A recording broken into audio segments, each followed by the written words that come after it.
or revolution, but it says architecture is revolution.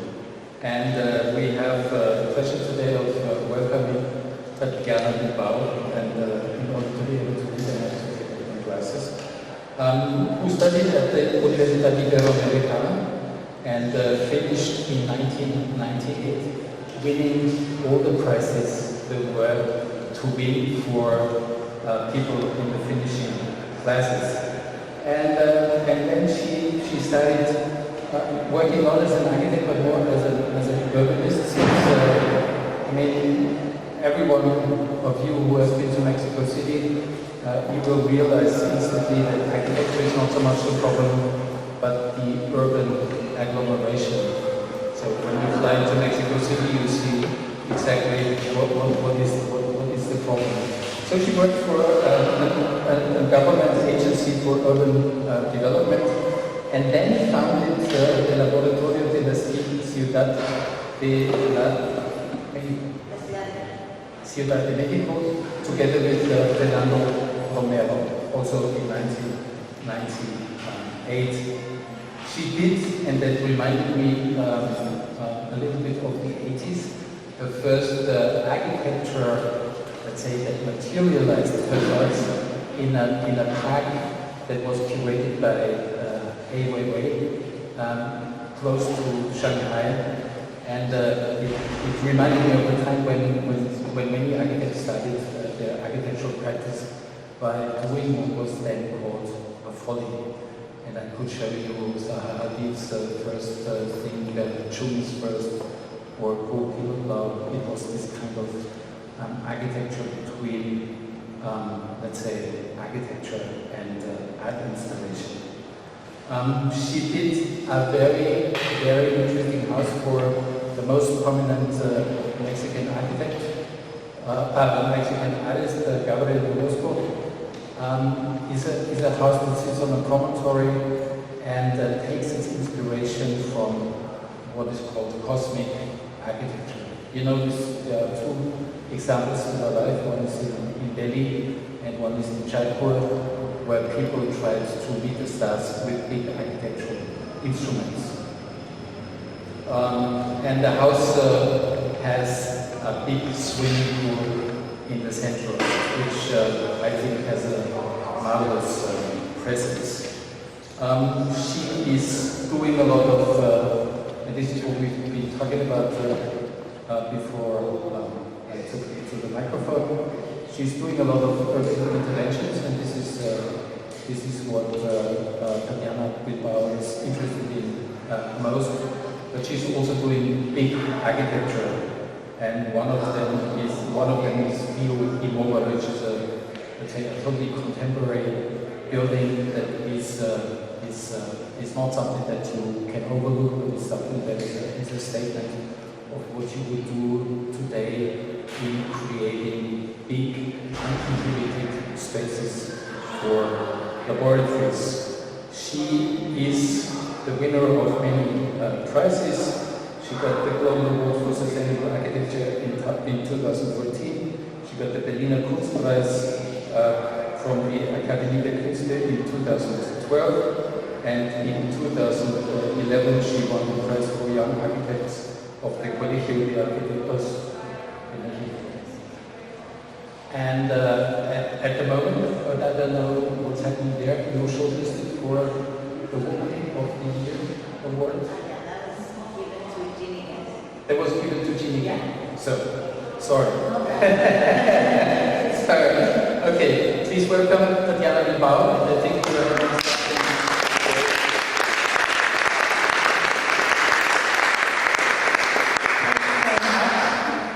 I'm very, very honored to be here and to be introduced to his play. He knows more of me than I do of myself. But thank you so much. I'm really honored to be invited to share my work tonight with you. And I thought I'd put together a set of projects that I think they speak greatly about at least the ethos of what our architecture is. And I normally speak in plural, and this is sometimes a question that everybody raises. It's because we are a group of architects. We're 40 people in the office, and I believe that we are a collaborative group. Although I'm the face of it, but we are a group. It's not only me. And I decided to start telling you about this project. It's a botanical garden in a very special place named Culiacan. Culiacan is a city in the northwest of the country. It is near the Pacific Ocean, but the distinction of the city is that it's the capital of drugs. Everybody in Mexico knows about this city because it is where the most important drug cartels are from.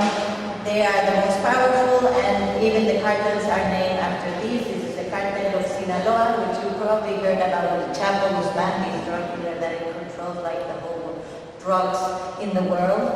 Well, this guy is from this city, and this city lives a lot about this topic. And the culture, the narco culture, as we call it, has permeated everything. The music, the arts, the fashion, the architecture. And in this city, there is a beautiful botanical garden. There was since 30 years ago, which already was a very important place for the society.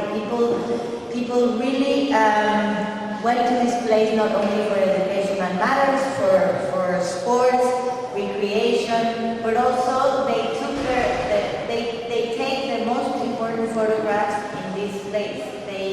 They go there when they turn 15 years old. In Mexico, it's a big festivity. They dress up like princes and they take pictures for history. And they decide to go to this place because it's very special. This is how special this place is for society. And we were called to intervene in this place because a big businessman from this city wanted it to transform into a completely different space, not taking out the botanical garden, taking in account the importance of the place as in the society, but also to bring something different, to bring art to this society. This society really is not dealing with art in their daily lives. Art is not part of their lives. There's no museums. There's one very small museum also founded by this same guy that owns a very important contemporary art collection, but it's difficult to run. It's difficult to bring people to it. There's no other museums. As I said, they're not growing with art. So Agustin is the name of this guy, decided to donate pieces of his collection to this botanical garden, which is public, is free to the public, and it belongs to the government, well, it belongs to the city. And we were invited to create a plan that would allow the new program to immerse into the botanical garden. So the first thing we did is, I went there, my first reaction was, wow, this place is a mess. It was really conceived as in a very organic way, in a very intuitive way. It's not thought. In our architecture mind, we always want to put everything in order. So for me, it was that, and I was like, oh my God, what are we going to do? We need a master plan. Here, how are we going to intervene? How are we going to put the program that they're asking for? So we decided to create a plan, and I was glad that we were not able to do it as we were taught. To do plans for a place like this, and it was not working. And then finally we decided, well, it's not, because it needs to be more organic. So we decided to just take the traces of branches of a tree that exists in the garden, that is one of the most important species, and we translated into a plan that becomes flexible, since it comes from a tree. A tree is organic, it moves. The branches can die or grow, and so it's alive, a little bit is alive. And our idea was the plan was alive as well, that could react with the existing plan, but also could react with the future things that we were going to put in this place. So we created this first idea of creating a place where all the programs that they gave us were spread out in the garden, obviously with many reasons that I'm not going to go into it, or where the places were, but with one main goal, which was to intervene in a place that existed, that the intervention could understand the place, but also could uplift a little bit the place to receive this important, very important contemporary art collection that was going to be placed. The curator then, who was invited by Agustin as well, to decide which pieces of his collection could be part of this garden, convinced Agustin that instead of putting pieces of his collection, to commission artists that were already belonging to his collection in the garden. So we started working, we started also, we said, well, if this is going to be a botanical garden that allows pieces of artists like Dan Graham, James Duvel, Lafur Eliasson, Simon Starling, all these big names in art, well, then it's going to have to be the same in terms of botanics. And how do we do that? We need a specialist in botanics. So we invited a specialist in botanics, and what they did, they call themselves ecology or landscape designers. And what they did is they did classification of all the plants that were in the garden. So we could understand the collection. When we understood it, we only did little interventions with them in order to rearrange the ecosystems that would enhance just the collections to grow better and better. And we did interventions like this pond in the bamboo area. Bamboo needed more humidity, so we created a pond around. Or we created places for people to rest, so they didn't harm the collection, but they still could be engaged with the collection. We created only little gestures like protecting the plants instead of creating specific places for people to do yoga. This was something very important when we understood, when I arrived, as I said in the beginning with my architect's organizational mind, one of the first reactions was, wow, they do yoga here, let's do a yoga pavilion, beautiful, imagine in the middle of this garden, it's going to be the best yoga pavilion in the world. And then a gardener turns around and says, why would you do that? And like, well, imagine, then they will have a beautiful place. And the gardener said, they already have a beautiful place. And this made me react and say, if we do a yoga pavilion, we're going to direct so much the activity that we're going to kill it, because people is going to fight to go into it, or they're going to feel that they need to go into it. They're not going to have the freedom to do it whenever they want it, wherever they want, with a teacher or not with a teacher, or with a class or not with a class. So we just decided to leave things as they were, but enhancing them. That was a very key moment. And for example, this was also a reaction to that. The drainage system of the irrigation system of the whole garden was not really clear, and it was not so easy. So we made it not only easy and good for the system, but also we exposed it, so people also could be part of the garden and understanding how the garden was being irrigated, and this in the same moment being alive. We created little paths where they were not, or we placed it in little accents in some places to react to enhancing parts of the collection or different other species. And the art is the same. The art, we were very lucky to, well, I don't think it was luck. I think Patrick and the curator did a big job in selecting the artists that were really going to be sensible to this place and topic. This is from artists Alora Calzadilla, who are a couple of very important American artists, that this very simple intervention that obviously has many kinds of reactions. What is, I think, the most important thing that we've learned through this project that we never foresaw was that this art, these special pieces of art, this is a Dan Graham pavilion, they could have been placed in a museum. We could have done with the same budget, a beautiful white box, perfectly illuminated, temperature-wise, incredible, to receive the most important art in the world. And we would have been able to put the same really astonishing, beautiful pieces, but the people wouldn't have gone ever to the museum. because they are not used to. Actually, not only they're not used to it, they feel really ignorant when they go into a museum, and they're afraid, so they don't enter museums. Normally, this is 80% of the people in the city. They wouldn't enter a museum by themselves because they don't feel that, because they feel they don't know anything. They make the museum is a reflect into their ignorance. It's really hard to say, but it's how it is. It's how the people feel. Whereas putting these pieces in the garden has allowed people to interact with them in a very everyday way. And in this way, they're getting interested in art. This is a piece by Francis Alice, who's a Belgian artist living in Mexico, very artist, contemporary artist as well. And what he did is he decided to leave his beetle in rest in this garden. But look, these people were already commenting, what the hell is this guy crashing his car in our garden? But then people started understanding that this is a piece of art and how they started to interact. Or like this very subtle pavilion of Olafur Eliasson, who he did this just beautiful structure that has a plant that changes during the seasons. In this garden, in this place, people have no notion of seasons because it's always very hot. So there's one season, hell, is hot.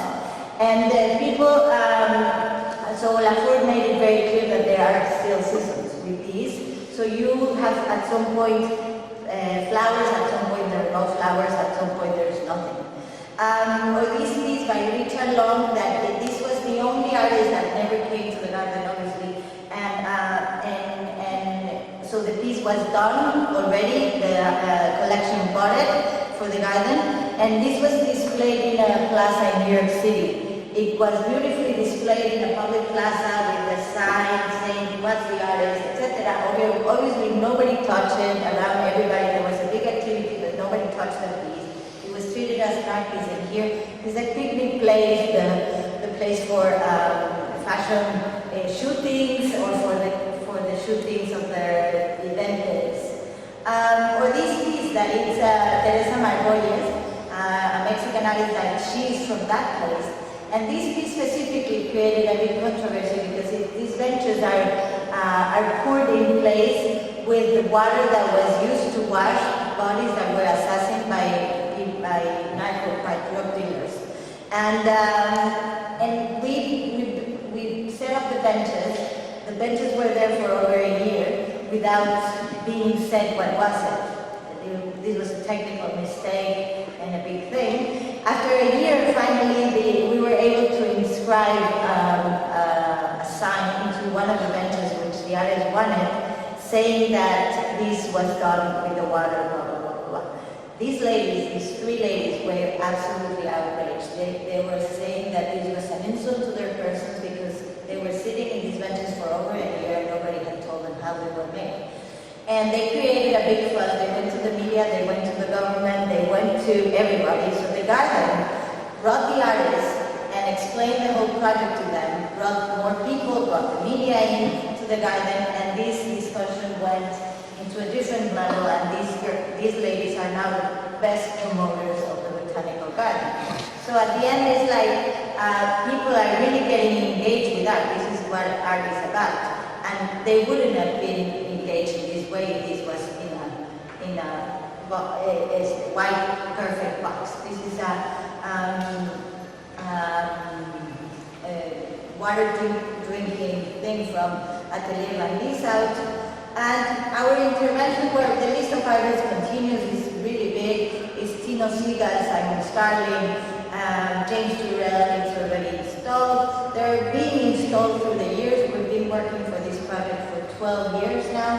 And so it's a working process that it's really growing through the years, which is, I think it's also very beautiful because then there's a lot of understanding, growing of the place that you sometimes don't have in architecture that long. So what we did is we decided we wanted to have a program, as I said, that would enhance this garden and not impose anything to say. Well, architecture is already imposing things, but we wanted to this imposition to become part of the dialogue of the garden and just allow this place to thrive. describe more. And our first task was to do a little conference room where people could watch a video, introductional video of 7 to 10 minutes of the whole garden, people who would hire a tour, an audio tour for the garden. And we decided to create a pavilion that would be open to watch this video. First we were like, they didn't allow us to do it because they wanted an air conditioning room to watch the video. And I said, well, if you're going to be in the botanical garden for 3 hours with an audio tour, you might just see the movie 7 minutes sitting there in the sun, in the heat. And finally we convinced them, and we created only this very simple gesture of doing some walls that would take into account the shadows of the trees that were already there, to allow people to really watch the movie without having the sun on top of their heads. The idea of the whole structures were to really expand them in the whole garden, so people really didn't feel like one imposition of one single building. That was the first idea of the client, of the businessman. We said we don't want that. We were going to actually split the program in the most divisible part possible, and we actually need to create some gestures of buildings that work together because of functional issues. Like this would be we call it the educational area, where there's a room for kids, an auditorium, and an area of service. Our idea also in breaking the program in the most minimal part was that you are always reminded you are in a botanical garden. So, for example, if you're in the auditorium and you are in the middle of a lecture, you want to go to the bathroom, you have to go outside, get wet, or hear the leaves of the trees flying around, or the wind, or whatever, or the heat, to remind you always that you are in a botanical garden. The other thing we did is we wanted clearly to do an architecture that could interact or dialogue with the nature, better or worse, you can say that, but in order to engage with it. Some art was also dialoguing with the architecture. In this case, it's an artist named Tatiana. These bumps you see in the front are at least from them, what they did is they buried the ruins of a little hut that was there, used to have little conferences for kids, and they call it new ruins, and now it becomes a place for kids to play around, an interactional place. I think that also, like the aesthetic definition that I could speak about this garden, is that we wanted to have a very simple but strong gesture of doing one single building, of one single slab folding around. So it's 30 centimeter slab all over. It doesn't have columns in the middle of nothing. The structure is the geometry. And we obviously played with the sizes and the orientation and the angles so this could happen. And to have a strong one single gesture, as I said. So it's one material, but with the glass and obviously the wood, etc. But the whole definition of the space is done by the folding slab of the concrete. And this is how we have continued working in different parts. Now there are 8 buildings or 8 little pavilions under construction. This is almost finished. Which is the entrance, the north entrance, and it has the same principle. There's one volume for the offices, one volume for the little store, and then the entrance shadowed by these umbrellas. We were asked later on to design another set of buildings, and we decided to use the same strategies but create a different aesthetic definition, specifically geometries.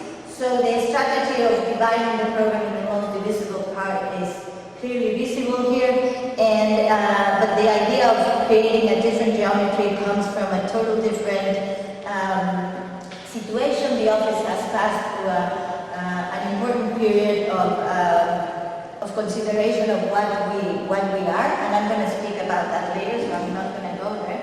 And this is the latest buildings that are being built. At the same time, the others are being built, but the others were designed in a previous phase. This house is a house we did in Monterrey. It's a very big house, it's a 1,000 square meter house, and it's done in a beautiful hill. Monterrey is a city in the north of the country, is the second largest city in Mexico after Mexico City. And when we arrived, the client said, well, we're going to show you the site we have, and we want a house that is this and this and this program, and we want a house that is 1,000 square meters, and we want it flat. And I said, well, we have a problem. We have a site that is like this, and we want a flat house, or we're going to have to fly the structure forever, or we're going to have to dig the hill. So it doesn't really match. And I tried to understand what was the meaning of that, why they wanted a house that was flat. And the main reason is they didn't want to create distinctions between programs. They hated the idea of having like the lower floor with the living area and the kitchen, and then that it's obviously more used for besides the kitchen for the grown-ups, and then the upper part with the rooms and playrooms, etc. for the kids.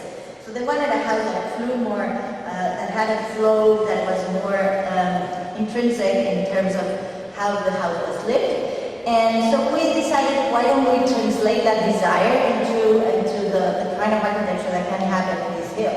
So we looked for a form, again, a geometrical form that would allow us to do that, and we found that the hexagon could clearly adapt to different shapes. So again, we broke the program in different, in all the most visible parts, so every space, every geometry is a space, it's a program. And instead of placing the programs around the point of start, the most geometric pentagon, and what we did is we created these rooms around the topography, the trees, and the program, of course. So every room is placed on top of the hill a little bit, except for the rooms, so the private rooms at the end. And what you have is you need to go down or up 2 or 3 steps at the most from one room to the other one. So the house has an important flow, more easier than just having 2 floors, and then but it accommodates the big program they wanted. We try to understand that. We try to understand the conditions in order to translate them. I think we architects are translators, and we also have this responsibility. You know? So it's good to go to the final depth of the point and then try to create something with that.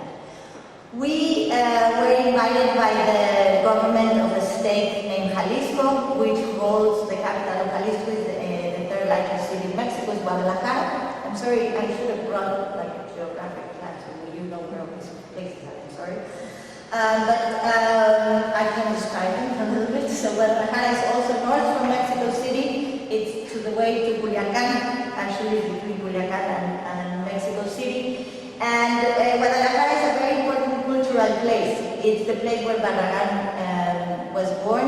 Barragán, if you don't know, is the only Pritzker Prize we have. It's an important architect from the modern movement in Mexico, and he's flanked by very important artists and writers like Juan Rulfo, etc., that are from the same region.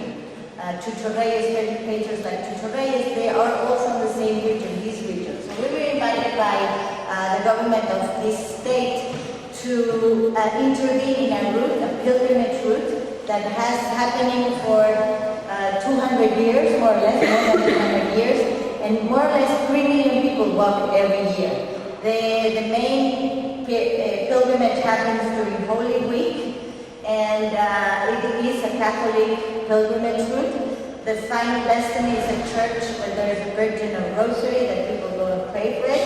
The church has been intervened many, many times, but the route has never been taken before in a country. So, and the government, we have a very special relationship with the church. So when we declared independence from Spain, it was very clear that the government needed to stay away from the church. And so it's very delicate matter, so the government never intervenes where there's a religious topic. But in this case, the government decided to intervene because this is 3 million people walking, so it's just humanitarian. You don't forget about religion. You need to take in account that there is a need for these people to have services, basic services, but not only that, these communities around these pilgrimage, they live from it. So they live the year round through the 20 or 40 days that the pilgrimage takes care. And the infrastructure is given by the community itself. So there's no infrastructure. People are creating their infrastructure, we're creating their infrastructures. They did like these little interventions in the middle of the mountains to do resting areas, but also like prayer areas. And so we were called to create a master plan, and we decided to invite first Derek Delec and Bacosana Montiel, two other architects from Mexico. And together we decided to invite a group of architects and artists from different parts of the world. We decided to do this because we thought it was such a special place and a special situation that we didn't want to do it ourselves. We wanted visions, different visions to do it, and we invited people that came us from far, not only speaking physically, but also intellectually, as IoA from China. And so we did the master plan, and we helped the government to decide where we could do all these interventions, and the government wanted to start with special points of interest, to intervene in places where people can find points of meeting points, but also identification points, icons, also a little bit spiritual places, and this is what we did. We chose who were going to design what, and the first structure that we encountered, people arrived to a little town named Ameca, they prepare themselves and they start working. They start walking, and when they start walking, the government wanted us to create a statue of gratitude or something. So we decided to go with the most important and simple symbol of Catholicism, which is the cross, and we did an open chapel that is only flanked by 4 walls that stand up and create this open space for people to start the pilgrimage. It is also immersed in this little town that didn't have a church, so we decided why don't we do a church and a place of identification. So this place can be seen from many different angles, and also it's, as I said, like a meeting point of union, point of start, and also it becomes the chapel of the little town where the pilgrimage is not happening. From that side, you can see the next one, which is done by Christian Gantenbein from Basel, from Switzerland. And what they did is only a column that recognizes the highest point, that you can see it from when you're escalating the hill, but also becomes not only like a symbol, a column, but it has an important interior space that it's also a kind of a spiritual place. The next point you encounter, and you don't see it from far, and this is also the conditions we wanted to create, is this. It's a piece done by IoA, which obviously is now named the Chinese Wall, no wonder. And the thing is that we wanted to create a place where you could extend yourself to the landscape, and in a matter to relate with the collectiveness of an individual, but also to go deep into the mountain, where you can really retreat yourself to your individual. So it has like this dichotomy of space that it opens to the landscape, but it encloses to the hill. Then we did a series of shelters that are done in different parts of the route, and this was done by an architect named Luis Aldrete. And what he did is he wanted to create these spaces that were flexible enough to be used by the people of the little communities when the pilgrimage was not done for different festivities or public things. The next point you encounter is it's a point, local point done by HHF, also architects from Basel, from Switzerland. And this structure, I'm glad that it exists because these three little guys that live nearby, they're in the middle of the hill with no one around, have taken this place to become their playground. The last point and the highest point in the route, after the Kristen Ganterman one, is the Alejandra Aravena intervention, which is this one, that it's a very simple gesture of doing a tube, a box that actually could bring you to a very urban situation, but it's in the middle of the forest. What it does, it just marks, when you're there, it's a window that it marks the landscape and also the forest. The last point you encounter is this circle that encircles your view, and then from there you end up in the church where they go to pray. So there are little points that you encounter through the route. It's a 4-day route, and the whole procession and the situation where we decided to insert these places is all about just creating more places for the people, to the people, and they're also for the infrastructure of the place.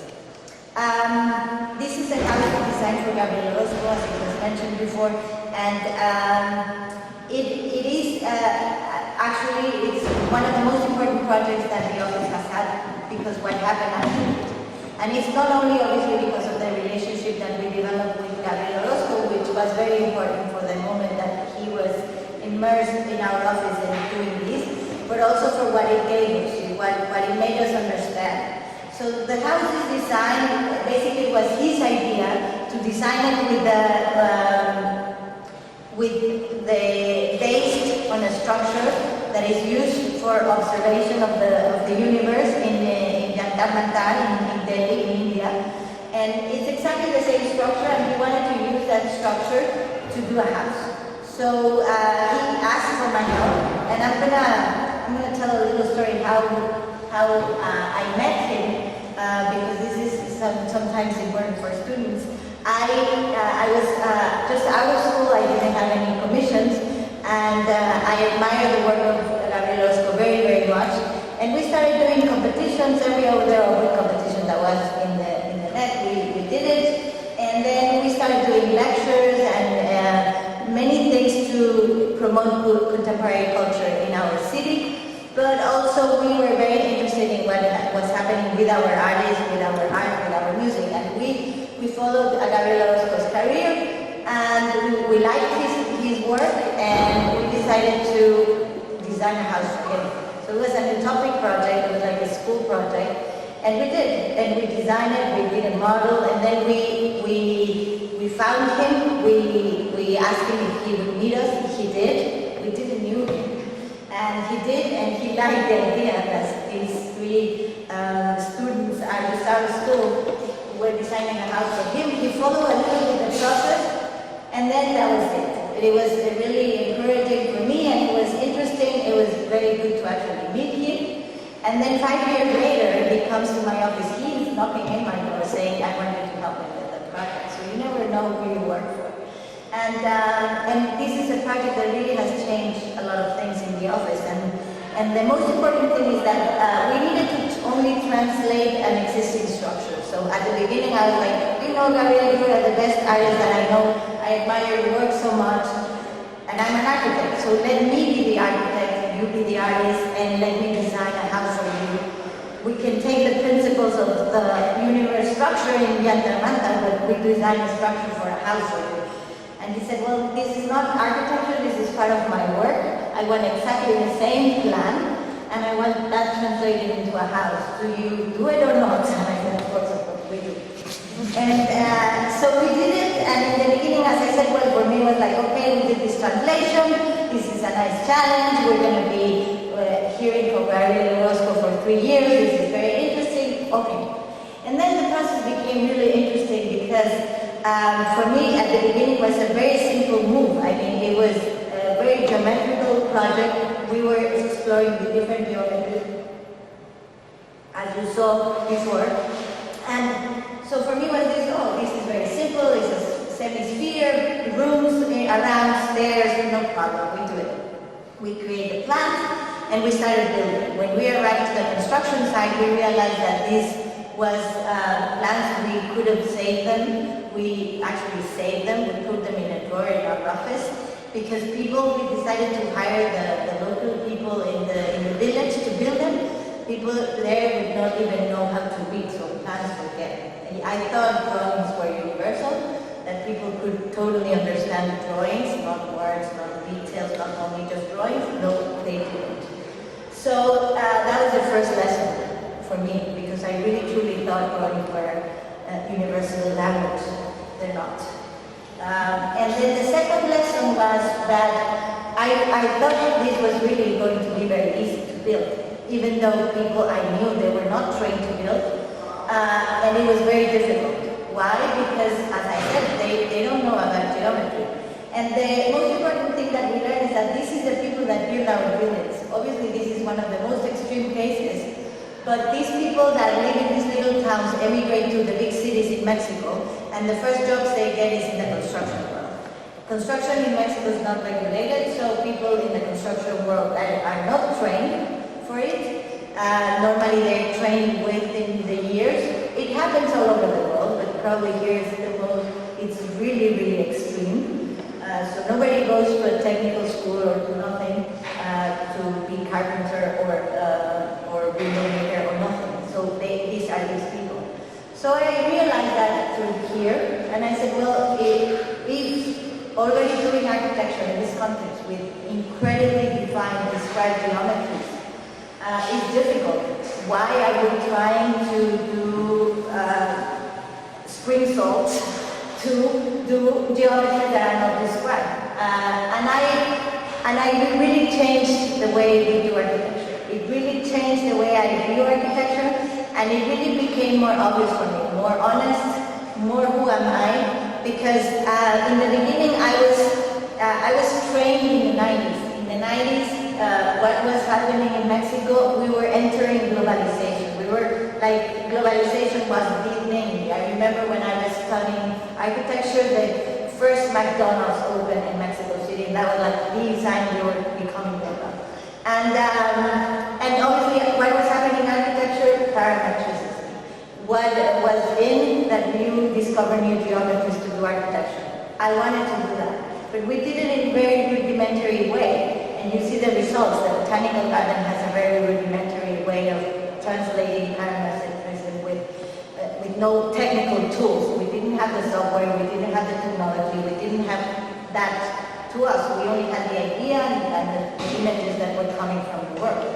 So when I realized that that was also difficult to build, not only to design but also to build, for me, as I said, it was to become more honest with who we are.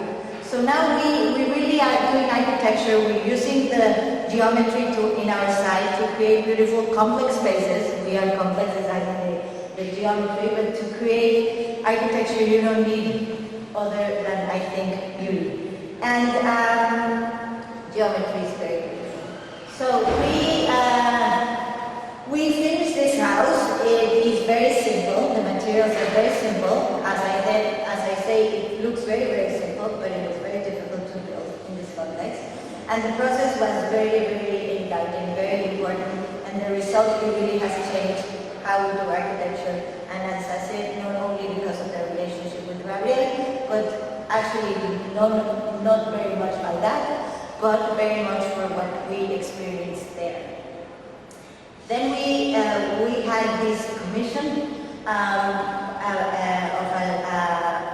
a lady that is the sister of the curator of the botanical garden, so for us it was a very important commission.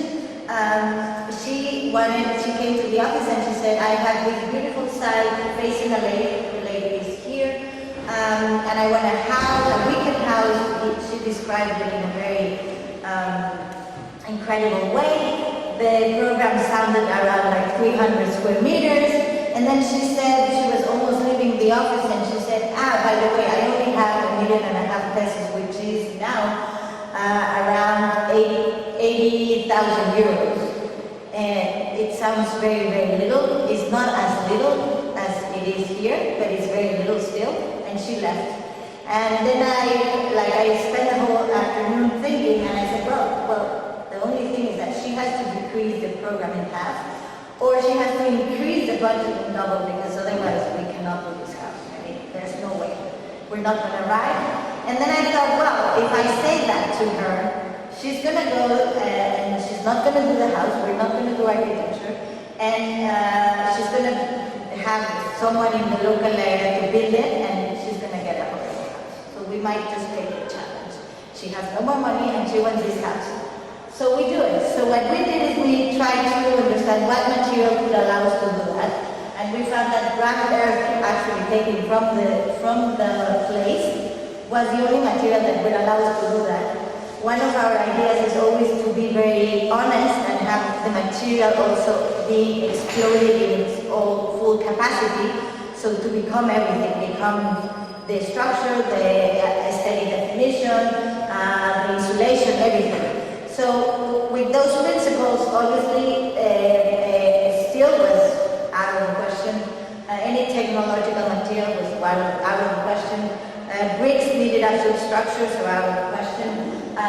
Concrete, forget it, super expensive, out of the question. Wood in Mexico is not a topic. We don't have wood to build, so out of the question.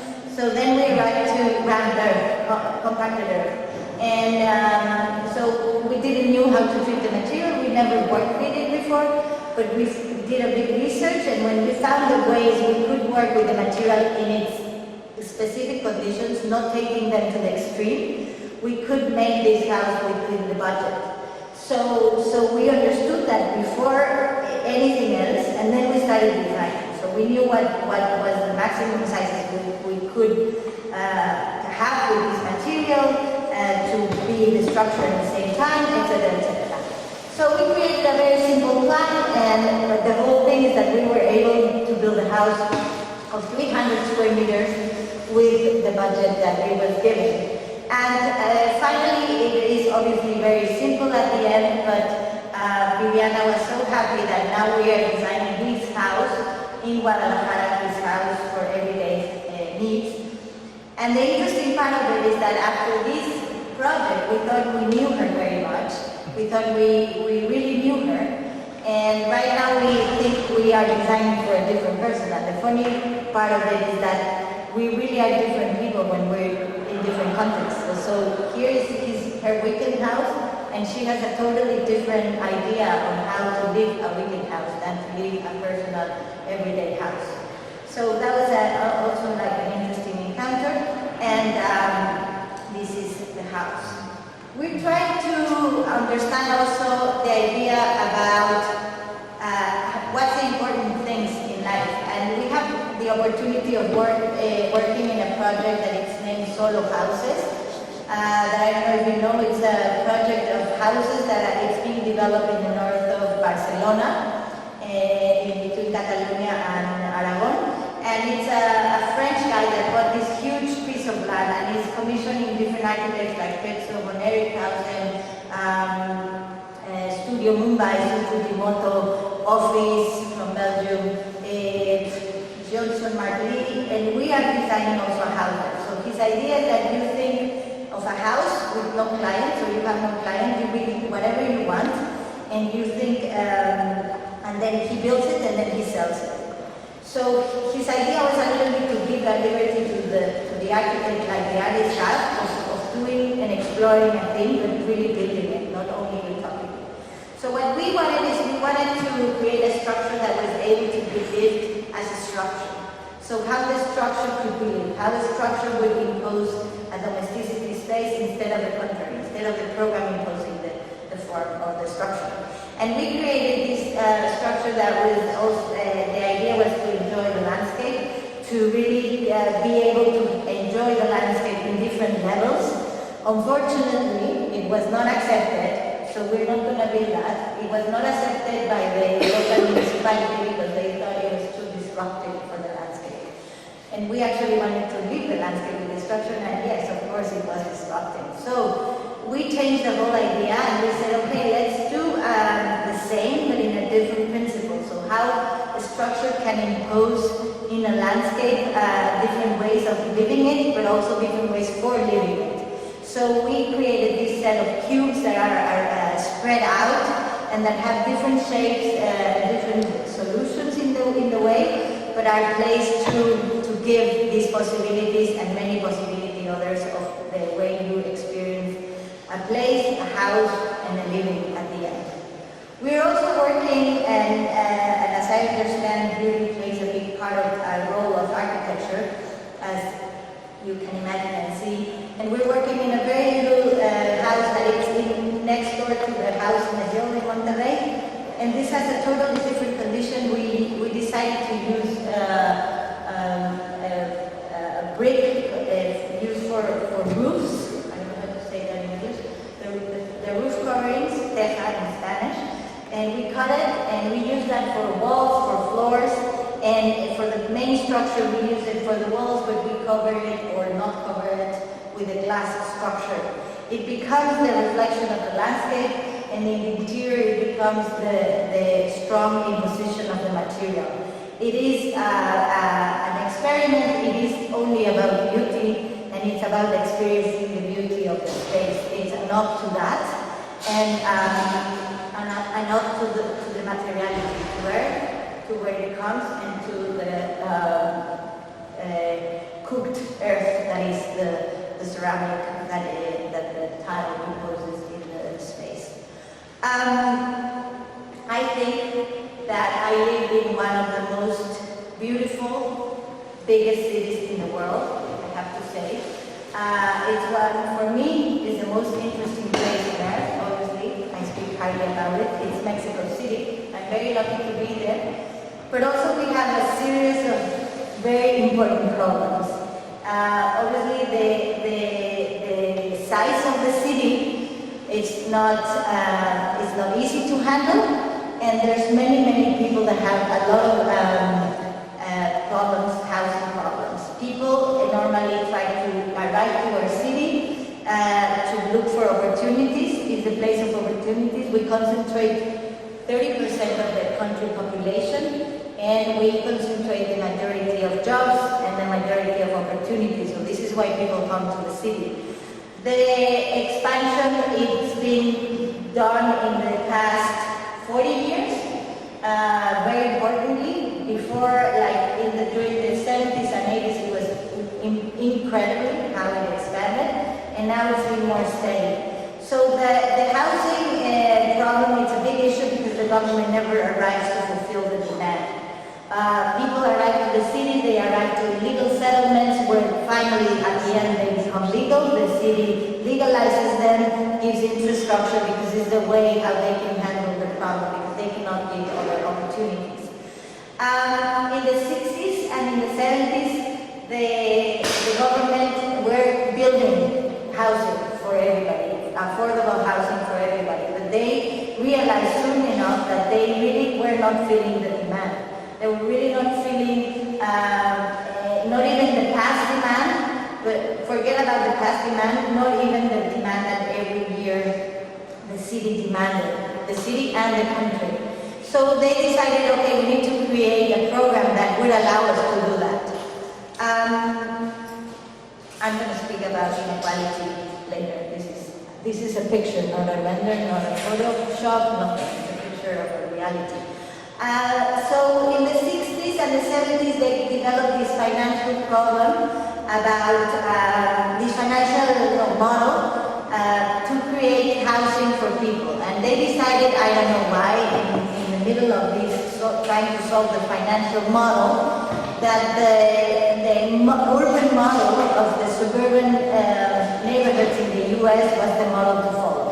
Yeah, it's a little bit a reflect on how Mexican people think. Obviously, the American dream is the dream, not only for Mexicans, probably Hollywood, too much Hollywood, and too much of our neighbors are there. And so the model that they really copied in physically speaking, urban model is to develop suburban houses, single houses, but affordable. So what's the translation of that? These. And there are houses that are 43 square meters. So these houses are 43 square meters. They all have their own front garage. Nobody has cars, and very little cars. If you look in the photograph, you can realize that. There are obviously huge array of houses, identical houses, and these developments already now hold 11 million people.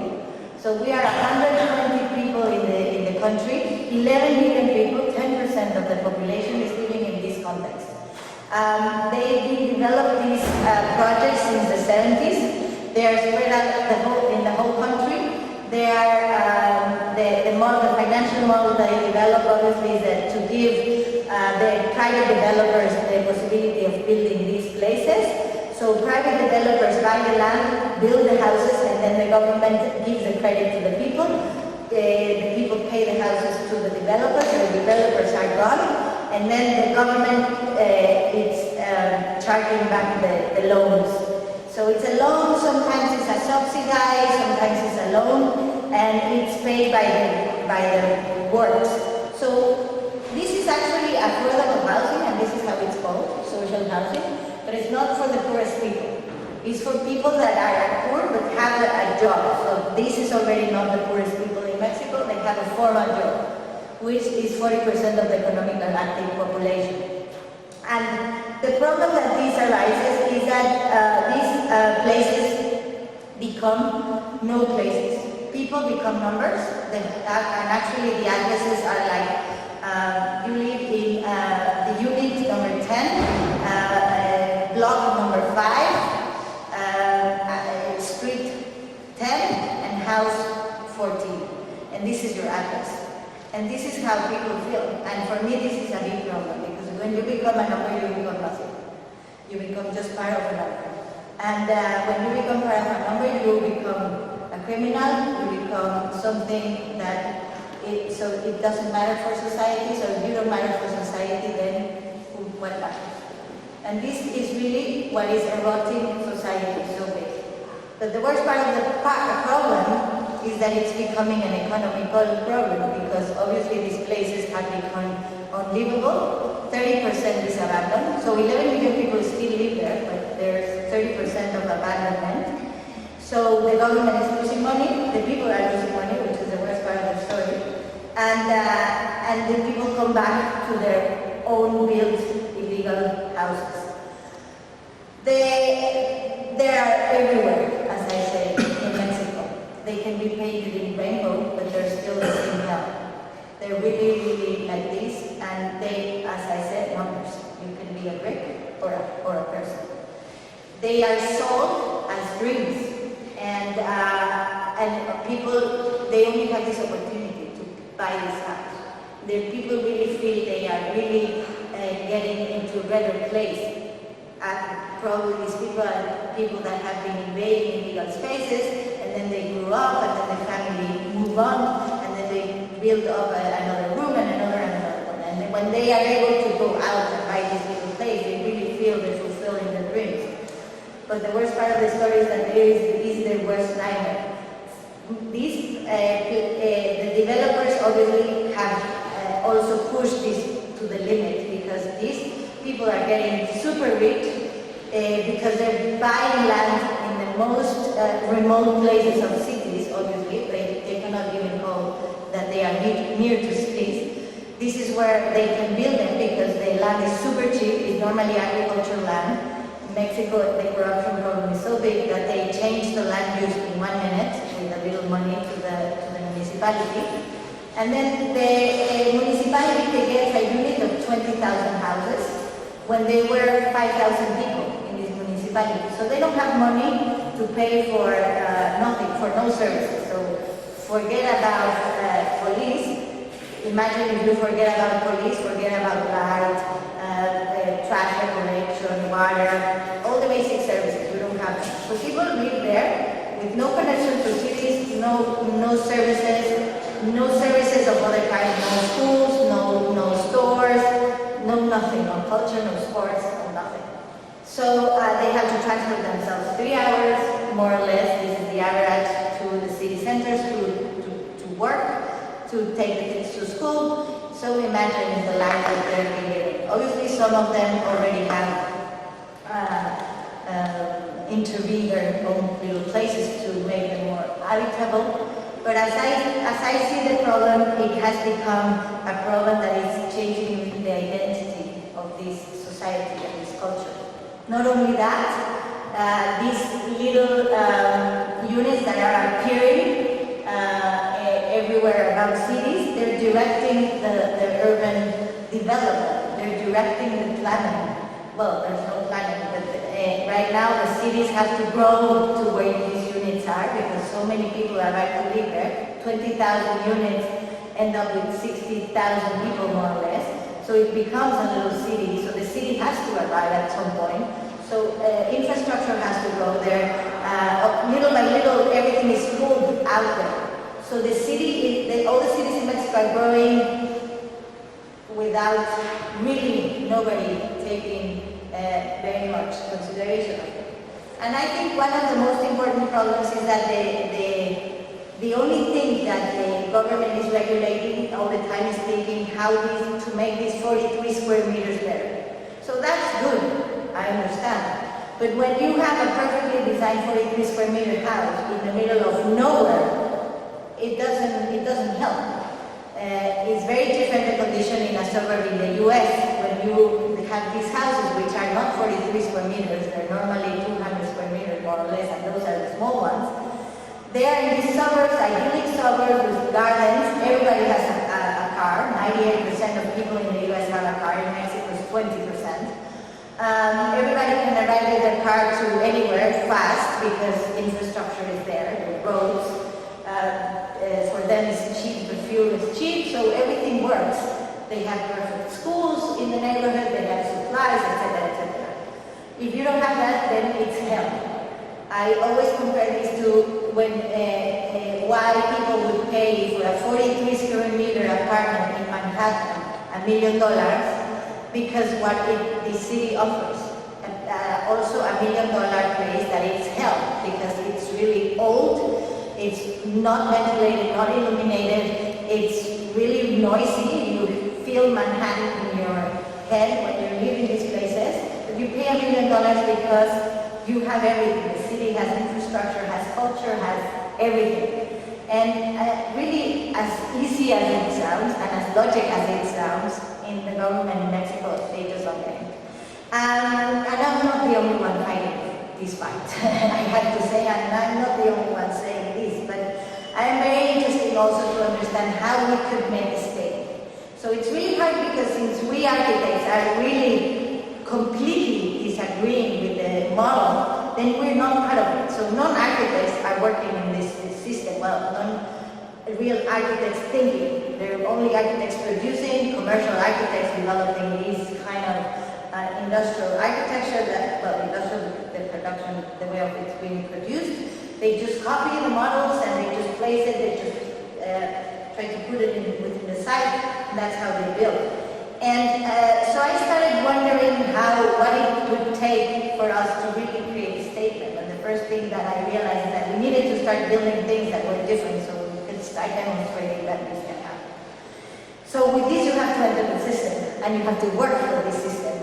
And that's been really hard. It's been a challenge, I have to say, a lot of frustrations, but in the other way I think is the way to do it. So we had the opportunity of working in this project is for 600 families. There was a mudslide from these hills that took away these 600 houses that were in the hills. So the government wanted to relocate them and they had a plan to do 600 houses aligned in rows with these little water tanks on top, black tanks you saw, painted in rainbow colors. So we said, this is a big opportunity. We convinced the government to allow us to work in this project.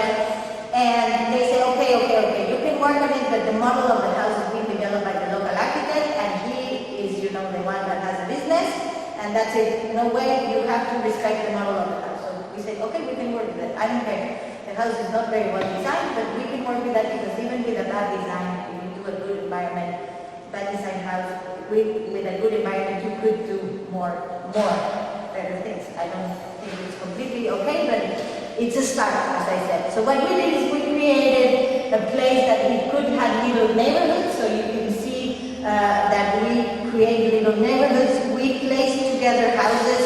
So at some points you had a house that is a duplex, there have density, there are different neighborhoods within the same neighborhood, there is a center, and it follows the topography. We wanted it to follow the topography.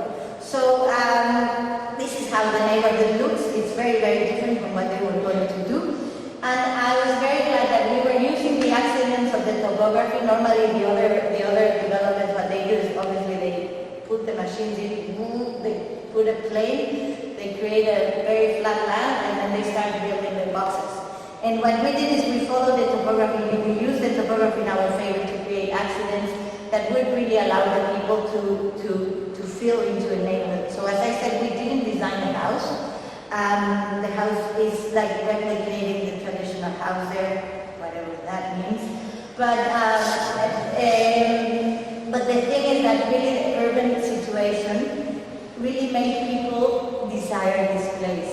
People are not abandoning this place. Actually, they are really in a big demand in this little town because people are really able to become themselves. They're really able to relate with the neighbors, and they're really able to also deal with the landscape, deal with the topography, and deal with their neighbors. So, as I said, we have to start acting, and we have to start acting in a way. Another challenge that came to us in a very different context, as I said, this model is for people that have a steady, formal job. Then there's the rest of the pyramid, which is huge. People that have no income, no legal income, so they cannot demonstrate nothing for a loan to the bank, so there's people that they don't count. But they need houses. These people normally live in rural areas. The poorest people live in rural areas. Or they own in outskirts of cities, and normally they own land. They own their little land, family owned for years or centuries, but they don't have money, they don't have jobs, they don't have, the land is non-negotiable because it has no value, because it's in places where the real market has not gone.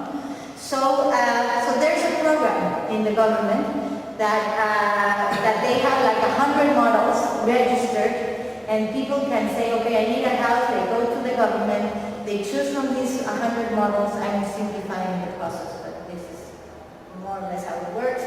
And so people choose the model, and then they apply for it, and then they decide what house they want of these 100 models. And the government gives the house, it comes with a credit and with a subsidy. So the government analyzes the situation of the family, and they fulfill all the things they need, they can get 50% of the house is paid by the government and 50% of the house needs to be paid by them, but with a very, very, very, very easy credit that it has very, very low interest. So again, this is a system that is developed by private entities, but it goes through the government all the time. So a private financial institution hired us and said, I want you to design a model for this program. And the house needs to cost $7,000. Yes, $7,000, which is less than 6,500 euros. And so we said, there's not going to be anything that we can do. I mean, 100 models, I'm sure everybody has developed those models has thought of them. What are we going to do? Nothing. I mean, it's very little money. I thought, well, if we go into the challenge, what we need to develop is a model that is flexible enough to be adapted in different cultural and social and geographic conditions. A model that it really is expandable, because all the models that are in the market, they're not expandable. They are a very defined house point, and more space. I hope we can have more space. Everybody said, you're dreaming, you're not going to make it, and I thought the same, actually. And we found out that it was pretty easy to do it. The strangest thing is, people ask me why. I think that it was really never thought, first of all, And second of all, I think that people that are involved in developing these models, the 100 models that exist, they have economical interest in the model. So when you add your economical interest, or at least your payment to the house, then really you have to shrink even more the space or the cost of the material or the possibilities. And we didn't, because we're hired by the financial institution, so our part was paid by them, so we didn't need to put any costs to the house of our design. So we don't, and it's not our business. Normally these other 100 models, they're the business. So we started designing, as I said, my desire was to give more space, more flexible space, and more expandable space, and adaptable to different conditions. So we started designing, we had different models. Normally they had the roofs flat, so you could expand to the second level. That was our first reaction. We had movable walls, etc., etc., etc. So then we realized we were designing for ourselves and that we really didn't know these people. And we said, well, first of all, we should create a system to understand these people, to really know them, because we don't know them. We have no contact with these people, nobody in the office. I tried to have multicultural in the office backgrounds, etc., but this background we really didn't have it. So we asked the financial institution to allow us to do interviews to their clients. So we did like 2,000 interviews, very simple ones. It was a very simple thing to understand what these people wanted. Everybody wanted a house with a big roof, and the reason is that in Mexico's landscape, there is everywhere these gray houses with the steel bars out that they represent really like the idea of growing to the second level. So everybody that builds their own house, they build the first room, then they leave the flat roof with the steel bars out in order to grow. And a lot of people, they don't end up growing, and this becomes a sign of failure. So nowadays people see that as failure. No, we don't want flat roofs because that means we have to expand, and if we don't expand, then we're failed. We failed. No? So that was a very interesting thing we understood. And the second thing is that we said, okay, but would you like that the house expands, as able to be and expand easily? And they say, well, if it doesn't look finished, no, we don't. So this is why all the models look like houses and they stay in the finish, because people really want that. But then we said we were still exploring, but if still it looks finished, but it's possible to be expanded, and then well, that's a perfect combination. So then it reminded us of the model we developed years before for a project in China, where we did a house that looks like a house, and it's modular, and it has some volumes taken out. So we said, well, this could be a model that we could explore even further and see if it works for our idea. This was the house for China. Because as I said, the first thing is that it looks like a house, it's modular, and it can be divided, and the volume cannot be completed, but still look complete. And so we did that, and we created this model that has also the possibility of having a part that is developed by bricks. Other thing we found out in the interviews was these people really want a house done with strong materials. Panels, wood, well, wood, as I said, is not a topic in Mexico, but there's panel construction. They feel this is a temporary house. So it needs to be with bricks, adobe bricks, whatever, but strong materials, concrete. And so we said, okay, if we do the whole volume with bricks, then it's very expensive. But this possibility of doing the volume and expressing other part of the volume, or with other materials, or with only space, we could then have a house that is expandable, looks finished, and then it could have also many possibilities. So we create this model that also allows different materials to the house to be built with, because this was also important. As I said, it needs to adapt to the local conditions, not only specifically with the space. In Chiapas, they don't, in the south of the country, they don't use like regular kitchens, like really. They really cook outside, but the bathrooms, they're not bathrooms, they're latrines and they're outside. And this is the way they live, and this is their culture. And this house doesn't acknowledge like the 100 houses. So we wanted a house that could allow that.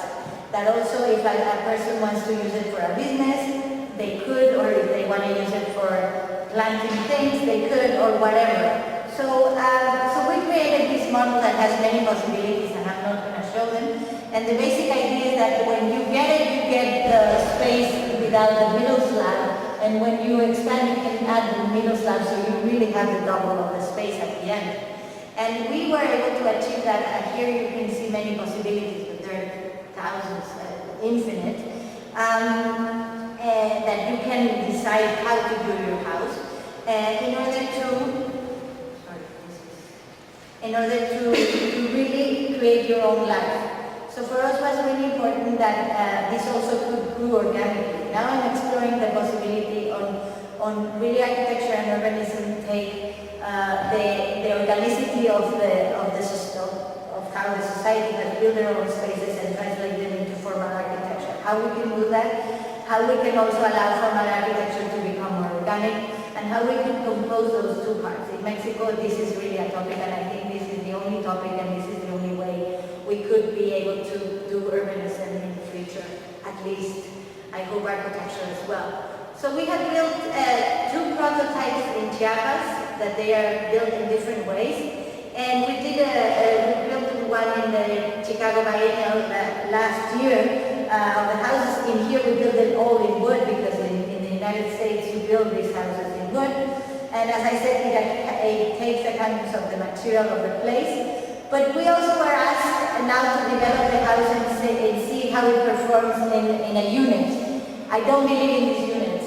I have to say this in the first, but this was a very specific case of, again, a disaster. A tornado turned down 600 houses, and we were asked to develop 20 of these 600 houses in our model to see how it would perform in a unit. As I said, I don't believe in the units, and I said why, but this was a very special situation. And we took the challenge, and the whole thing is that really people are taking their houses as experiments. As you can see already, they were really recently used, and people were already adding areas or painting a mural or changing the fence or adding rooms, and this was already very, very interesting for us to see. The other thing that we were able to demonstrate with this project is that, as I said, 600 houses were turned down, and only 20 were built with our model, and the other ones were rebuilt the same way. They cost the same money as our house. We have the double of the space, and we have the possibility of expanding, having more land in the back as a backyard, and also, I think, more possibilities for a house to grow up. Here you see the differences. So the houses are the same program, not the same size. Our house is bigger, and they are done with the same amount of money. I believe that architecture is revolution. I believe that I once heard my friend Alejandro Hernandez read a quote of William Morris about how poverty is really a thriving evil versus inequality, and how after then, in a lecture in 1884, William Morris stated that as horrible as for many people hear the word revolution, if the revolution is to create a better place, it'd still be good to be considered. In 1910, from 1910 to 1921, we had a revolution in Mexico that really changed the way the country went, for good or for worse, but it also had very important consequences in architecture. There was an architect at the time, at 1933, 31 years old, Jorge Legarreta, who after then did a lot of social housing in Mexico, who said that the poor people living in huts and round shacks didn't even have the condition to be speaking about architecture. So he said, aesthetics, rhetorics, drop dead, and then we can start the discussion. I think that for Morris and for Legarreta, the revolution is not only solved by architecture, as Le Corbusier was saying, but I think revolution is architecture. And I believe beautiful spaces for everybody is the revolution. Thank you.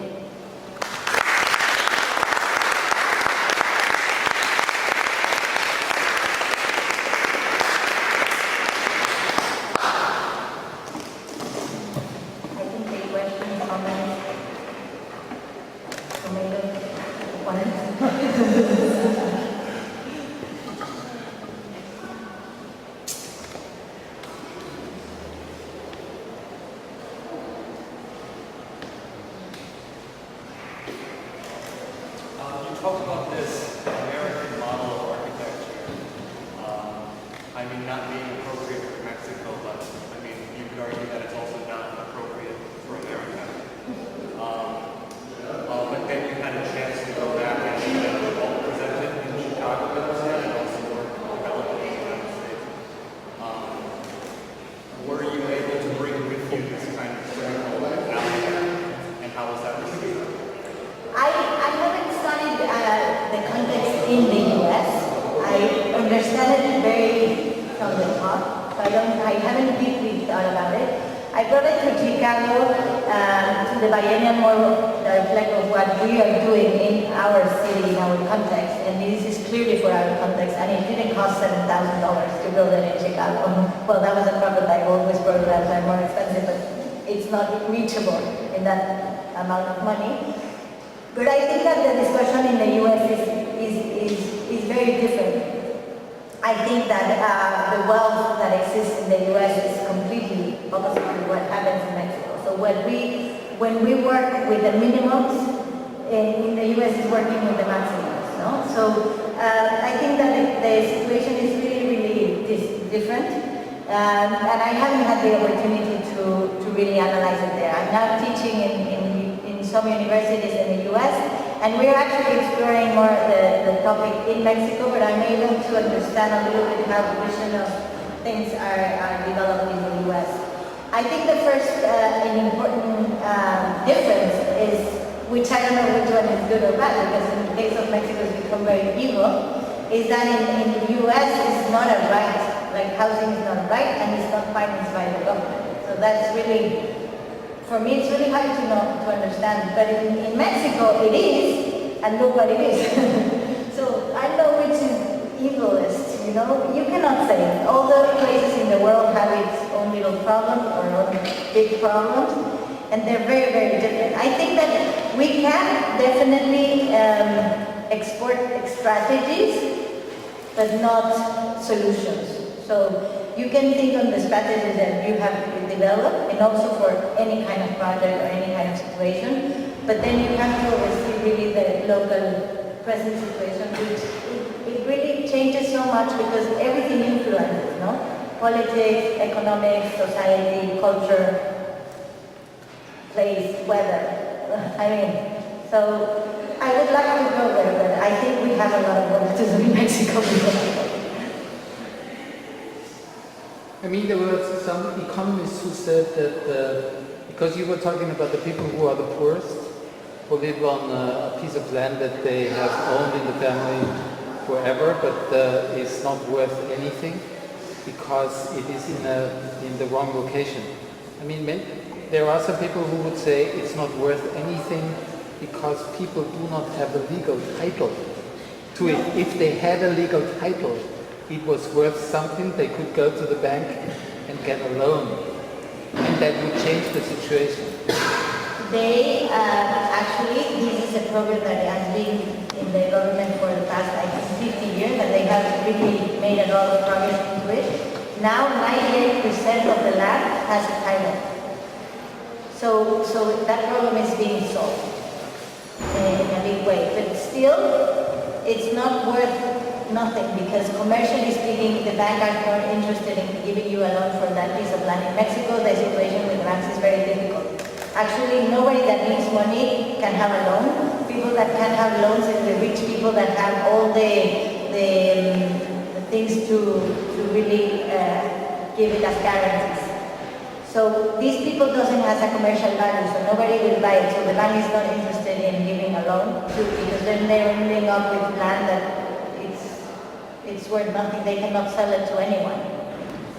And the loans, the situation with the loans in Mexico is really difficult. As I said, we don't have access to credits. If we struggle with paying in the office, this is a very simple example, no bank would lend us money because we don't have a big company with big income. So it's like you go to the bank and say, well, you only loan people to the people that have money, so what's about? And it came from we had a problem with banks loaning money to everybody, and then there was a big thing, and then the banks really shut down credit, so nobody has access to credit in Mexico, very few people. So the government is the one acting as bank, giving the loans to these people. But does it mean that you also had a bubble like the US in 2006? No, it was not in 2008, it was in 96. It was a bank, it was a bubble, yes, a big one, and we had a big crisis. 96. In 2008, we just navigated through the crisis because we're always in crisis, so one more. Okay, and the other thing that I thought was interesting is that the city of Mexico is always, at least the official planning is always a step behind where the money made a new settlement.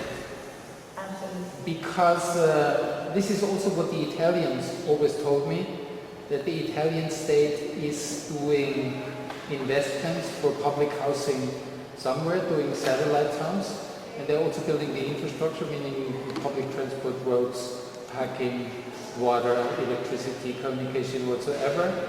And then the private developers come and settle the space in between.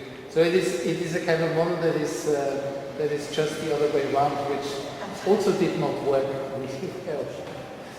Yes, because when you are trying to allocate people away from the cities, then it doesn't work.